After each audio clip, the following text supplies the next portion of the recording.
Currently, we are at the Pioneer Rest Cemetery here in the shadow of downtown Fort Worth, Texas. This is Fort Worth's oldest cemetery.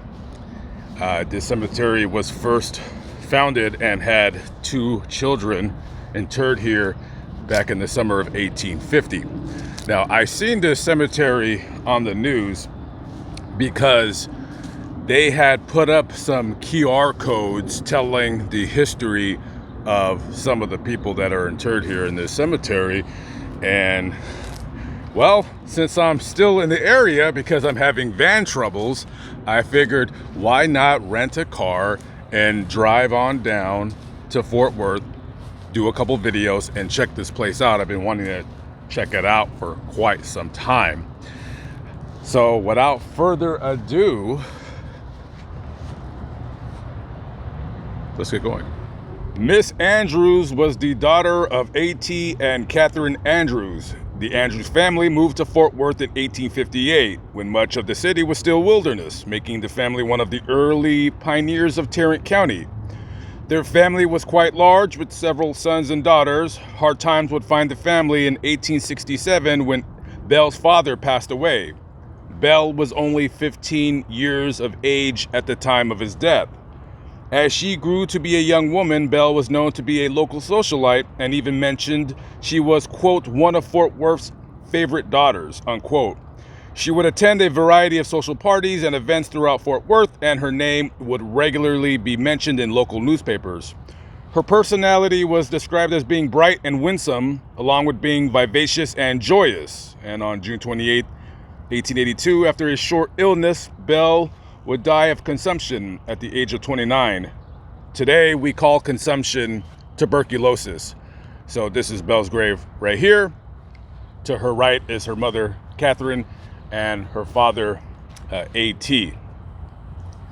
So I guess you could say she was a socialite, a debutante, whatever word you want to use, quite popular.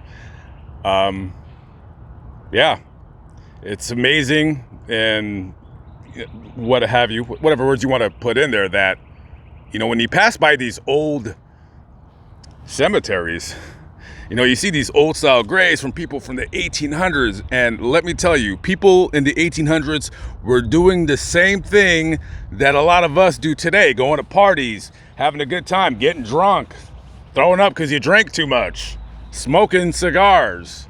You know, they were doing all those things. Some of those things they were doing in private, in the privacy of their own homes. But yeah, these people, they were just as alive as you and I are right now in this video. I don't know what that was, but I'm sure he agrees, or she. This is the grave of James J. Byrne, Civil War Union Brevet Major General. He was born in Ireland. At an early age, he immigrated to New York. When the Civil War began, in support of the Union, he enlisted as a private into Company 1, 11th New York Volunteer Infantry in May of 1861. Showing leadership and courage in battle, he was commissioned First Lieutenant and Regimental Adjutant of the 163rd New York Volunteer Infantry in July of 1862. And in February of 1864, he was appointed Colonel and Commander of the 18th New York Volunteer Cavalry. He's seen action in Texas, he's seen action in Louisiana, and in Texas is where he decided to settle down. So after the war, President Andrew Johnson appointed him United States Marshal for the Northern District of Texas.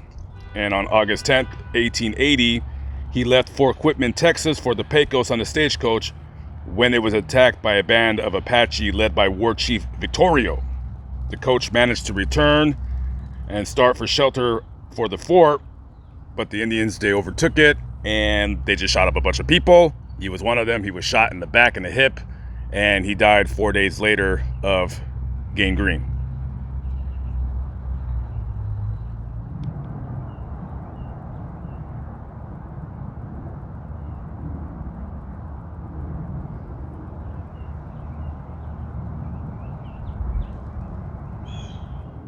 Our mother died May 23rd, 1892, aged 65 years. And with charity as broad as the field of human suffering, her life was one of righteous deeds, womanly devotion, and pure example. Martha A. Scroffield. So Martha originally is from Alabama. She was married to a man by the name of Andrew Gordon, and with him they had 5 children, and he would later go on to pass, and she would meet another man and get married to W.D. Scroffield. So they moved to Texas and settled down in Huntsville. W.D. Scroffield was a lawyer, and I'm imagining that he passed because after she left Huntsville, she came up here to Tarrant County, and this is where she died. And it's pretty rare to see a woman from those days, buried by themselves. Kind of like this woman right here. This is Julia D. Connor, and she's also not buried alongside of her husband, but she's buried alongside 3 of her children. Now, I don't know the 4th grave. I don't know who that is because the last name is different than the Connor children, but they all pretty much died when they were babies. I don't know if they were born, but basically, as you can see, the dates basically coincide with them being under 1 year of age. And Julia died when she was pretty young, only 44 years of age. She had pneumonia, and she had that, and she was sick in the hospital for 2 weeks before she finally succumbed to that illness. And I'm imagining that these people right here are her parents.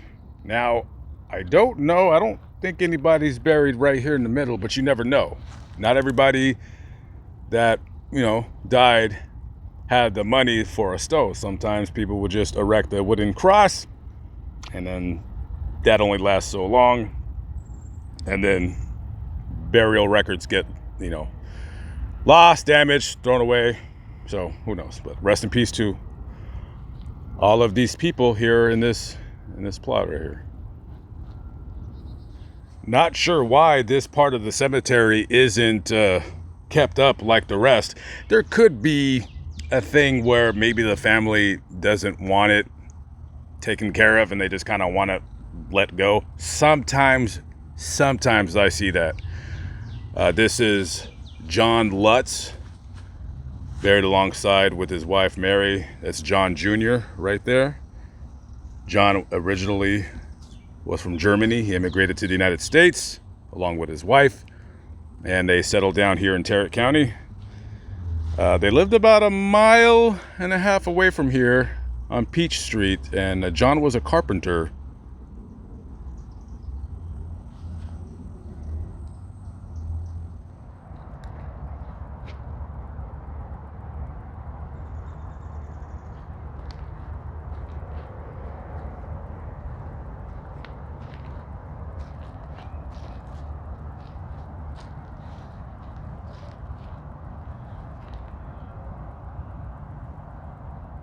This is Charles VanZant Smith, July 14th, 1901 to July 26th, 1938.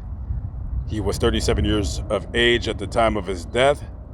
He was employed as a claims adjuster, and he died from chronic inflammation of the kidneys, possibly lupus. I don't know. That's kind of what it sounds like.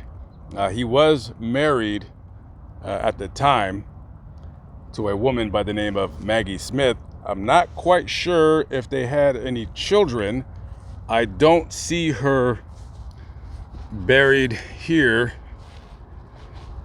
so I'm gonna go ahead and say that she probably remarried, and this would be his father over here and the mother over there.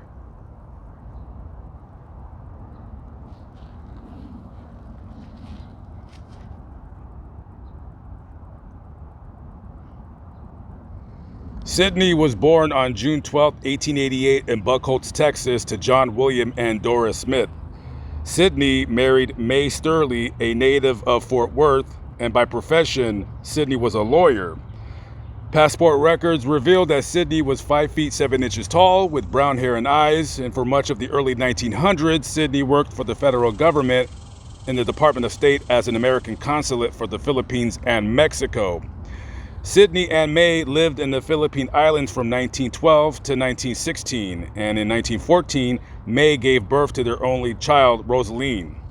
After leaving the South Pacific, the family moved to Mexico from 1917 to 1919, where he was appointed consulate to Ensenada, Mexico. And by 1922, Sydney was employed by the Sinclair Oil Corporation as a foreign attorney and traveled the world while his family returned to Fort Worth and then later El Paso. His daughter Rosaline was just 15 years of age when she entered Southern Methodist University, from which she graduated in 1934, and she also received a master's degree at the University of Texas. In 1943, May died after a battle with cancer, and the following year, Sydney died at the age of 56 from chronic pulmonary tuberculosis. He is buried in the Sturley family plot alongside his wife, his in-laws, and their daughter, Rosaline Hoffman. And she was very young when she died. She was only 46. She died of toxemia. Toxemia is a condition that some pregnant women get, usually after about the 5th month of pregnancy, where all of a sudden your blood pressure just skyrockets.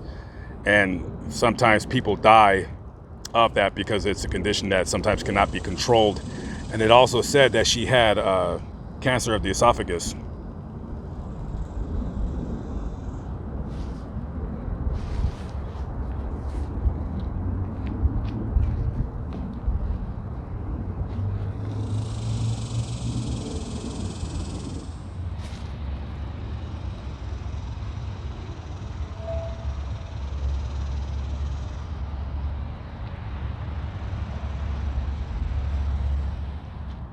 Ida Augusta Peterson, October 26, 1903 to February 16, 1917. Ida was only 13 years of age when she died of uremia, which is when your kidneys no longer function to act as the filter of the body to remove waste products and such as that. And she's buried right here. I guess later on they got her own stone. To her right, this is her mother, Augusta. Now, Augusta was married to Ida's father, John Peterson. Now, he died when he was 40 years of age. He was an engineer for a train that would basically go from Fort Worth to Chickasha, Oklahoma, which back then was just called Indian Territory. And he died in a really gruesome way. He was in between two trains. He was either coupling them together or uncoupling them when one of the trains suddenly jarred forward, crushing him in his lower extremities on October 20th of 1903. And he actually lived with those injuries for, I want to say, a few hours, and he would later die in the hospital. One of the more gruesome ways to die, and I've read quite a few, when I'm out here in the cemeteries looking these graves up, I do remember that quite a few people working on trains dying in some mishap or another. So Augusta Snodgrass, who was the wife of John Peterson, obviously she got remarried and took her second husband's last name. And Augusta's maiden name was Marshall. And there is a grave here of a couple of Marshalls right here. You had Lucy, is that what it says? No, excuse me, Nancy Marshall. And one was born in 1851, so that would coincide, 1851 and 1856, S.G. Marshall and Nancy. So this These would be her parents. And the FC Snodgrass right here, I'm assuming is her second husband, Frank Snodgrass. And the name is etched on the side right there as well. Listen, I am no genealogy expert. I'm only kind of looking stuff up online and kind of figuring out who's who.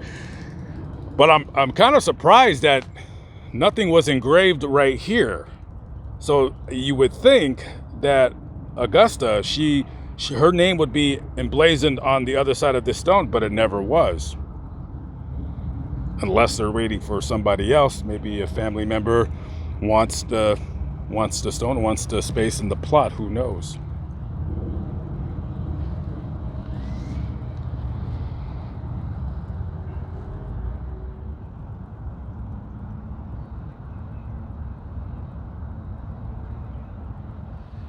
George Washington Chapman was born to William and Sarah Chapman in Coffee County, Tennessee. George was one of 7 children and shares the same name as his grandfather. And by 1876, the family had moved here to Texas. In 1902, at the age of 30, George married Annabelle Wilson here in Fort Worth, and this is also the first year George is documented as having a connection with this city. George was a peace officer and also listed himself as a detective and special agent. He once was the city detective for Fort Worth. And even though George stated that he had a missing right eye, he never let that hold him back from being successful in his career fields. On April 7th, 1934, George fell suddenly to the ground while shooting his gun at a local gun range. The cause of his death was related to heart disease. At the time of his death, he was a special officer working for the railroad. George is buried next to his wife, Annabelle. They have no documented children. Martha was born to Charles and Charity Utley in Pulaski County, Virginia. Her father was a Methodist pastor, and at the age of 13, she too joined the Methodist faith. In 1866, she married Albert Anderson Bridges in Hillsville, Virginia. Now, shortly after marriage, the new Bridges family moved to Kentucky, then Polonia, Illinois, and then moved to Fort Smith, Arkansas. Mr. Bridges was a builder of fine homes and hotels. In 1871, Mr. Bridges came to Fort Worth. Martha soon followed in a covered wagon with a driver and her 2 small children, Fanny and Utley, from Fort Smith, Arkansas. Upon arriving in Fort Worth, Martha described what she saw as, quote, unquote, hardly a village when I came here, unquote. Her daughter Fanny also wrote about her memories of growing up in Fort Worth in the 1880s. Fanny stated that she was fascinated about the weekly sales of the livestock held on the courthouse square. Injured and stray animals from the big herds that thundered through town en route to northern markets were nursed back to health by farmers along the route and sold at auction. She also recounted the vendors delivering water from the Trinity River in barrels to front porches for drinking water, and that the water was always hot. So we're lucky that we got tap water, kids. Can you imagine you're just bringing this water that's warm? Yikes. Evidently, Albert would own the St. Charles Hotel, which was located at 7th and Rusk Street. Even before her husband's death in 1905, Martha would become the proprietor of the hotel, and like many others buried in Pioneer's Rest, the Bridges family were members of the first organized church here in Fort Worth, the First Christian Church, which met in 1872 on 5th Street between Main and Houston Streets. Later, members of the family were founders of the Magnolia Avenue Christian Church, and subsequent generations were members of University Christian Church, adjacent to the TCU campus. Albert and Martha would have a total of 9 children, but sadly, 4 children would not live to adulthood. 5 of their children are buried in Pioneer Rest Cemetery. And on November 23, 1928, at the age of 82, Martha passed away at her home in Fort Worth after being ill for years. Just a little bit of a inside view, if you will, of what life was like in the late 1800s here in Fort Worth, Texas. Columbus Fitzgerald, first city marshal of Fort Worth. So on Saturday night, August 25th, 1877, Saturday night, I'm assuming it's party night here in town, a little bit of drinking going on, and Officer Fitzgerald had responded to some kind of a disturbance either in or outside of the racetrack. And when he came around the way, he noticed there was 2 or 3 guys, and it looked like they were fighting or something along those lines. When he went to try to break it up, one of the men pulled out a gun and shot him. Now, I'm not sure if Officer Fitzgerald was the one that pulled out his gun and returned fire, but somebody shot the guy that shot him, and they killed him. And Officer Fitzgerald was taken to the hospital, where he would later the next day die of his injuries. He left behind a wife and 2 children.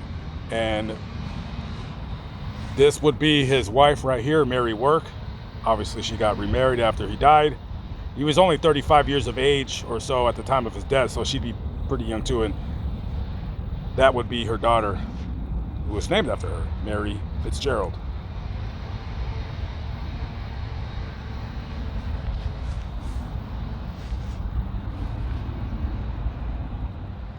Anna Shelton was born August 20th, 1861, just north of Fort Worth, to Dr. John Foster Shelton Jr. and Martha Bronaugh Shelton. She was the youngest of 4 children born to the family. At the young age of 13, Anna's mother died, leaving her father a widower. Anna attended several local schools in Fort Worth, but was sent to her mother's alma mater, Bethel College in Kentucky, to attend finishing school. Anna returned to Fort Worth to care for her widowed father in 1890 and moved in with her sister's family after her father's death the following year.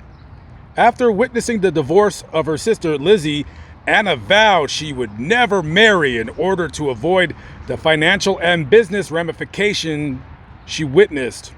The divorce also gave Anna a newfound sense of confidence as she began to reject the traditional female roles of the time and become civic-minded, informed, and a quote-unquote new woman. Anna began her professional career as a teacher and tutor of English at the Fort Worth University, a local Methodist Episcopal college. And in 1902, Anna decided to leave teaching and studied French and Spanish literature in Paris and New York City for 6 months.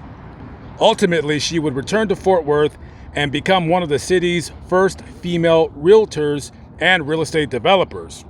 Anna's success did not stop there, as she was active in the development of many social welfare organizations, many of which focused on the advancement of women.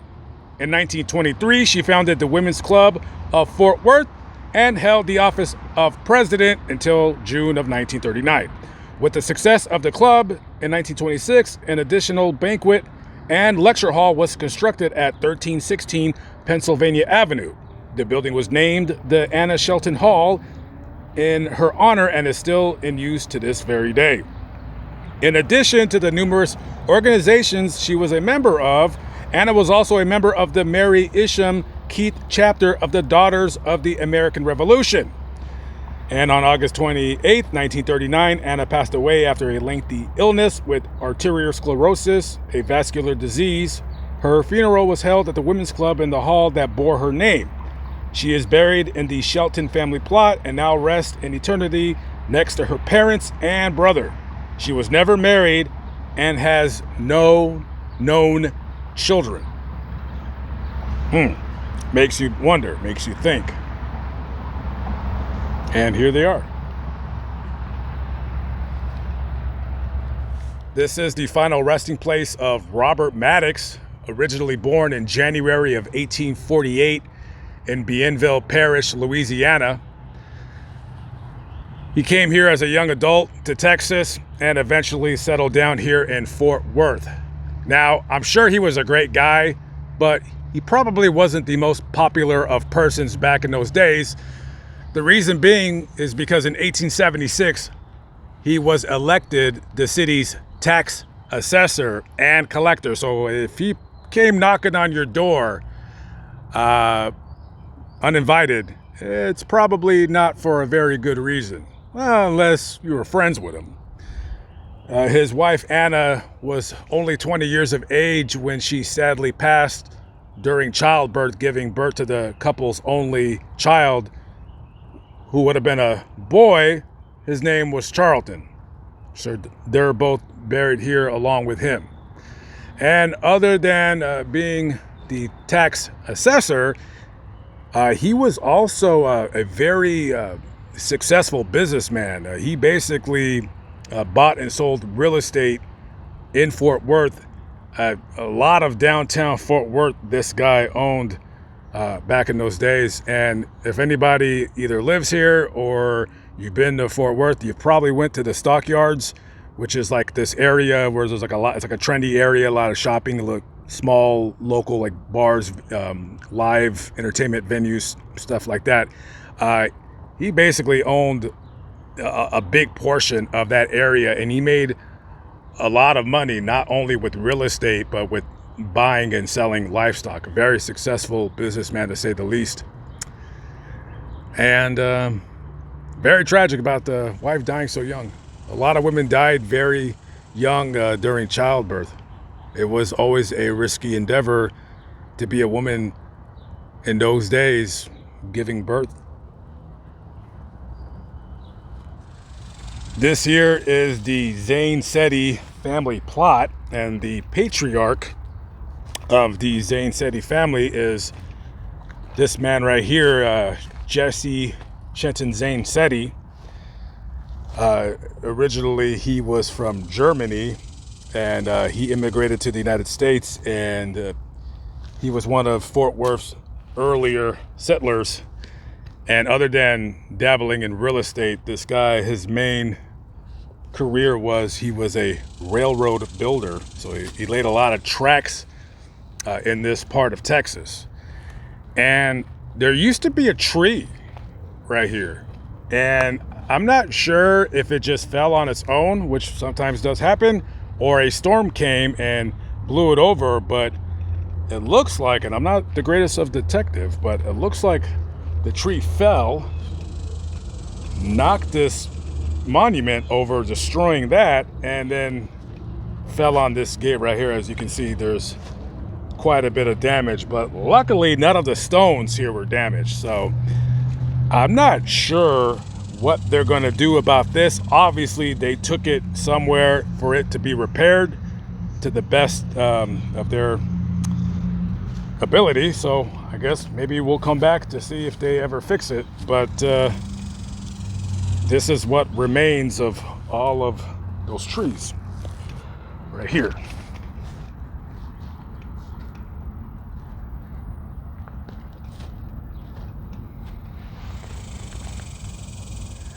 This right here is General Edward Trent.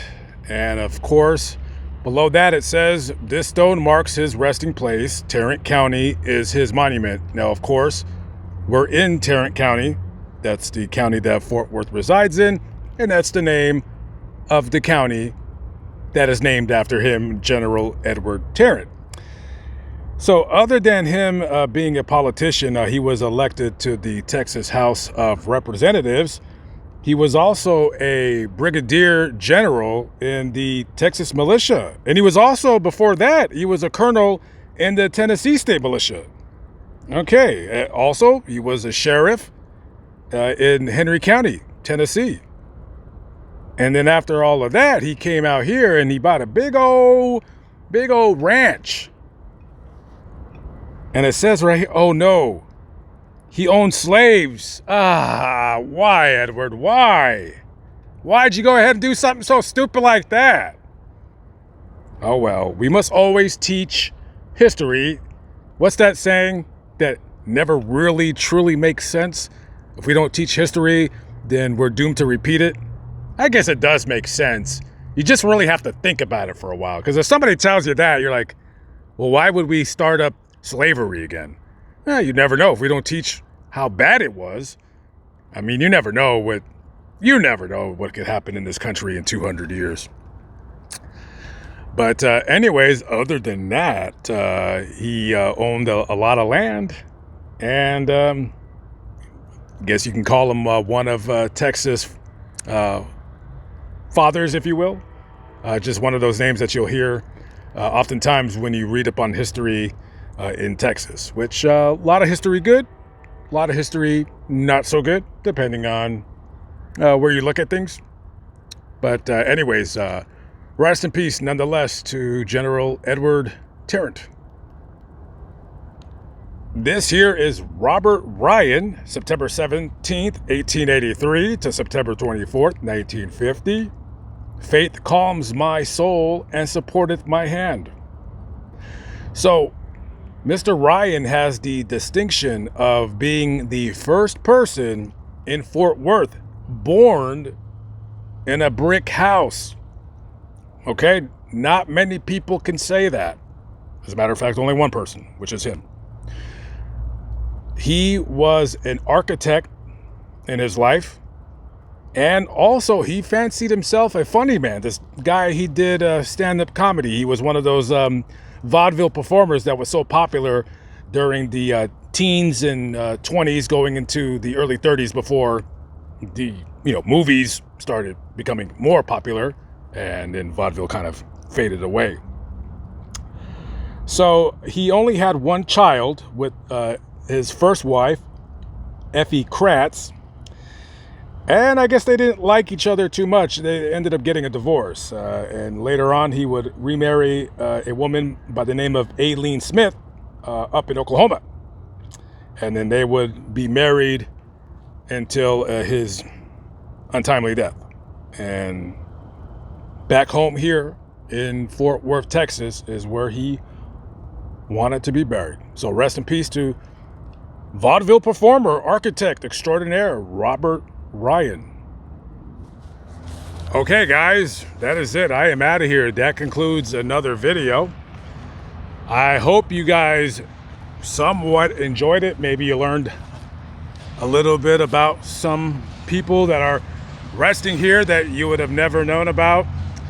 Oftentimes, most of the time, we're forgotten in death. So I really like these cemeteries when they have these QR codes that you can, put in to give a little bit of a background on the person whose grave you're standing in front of.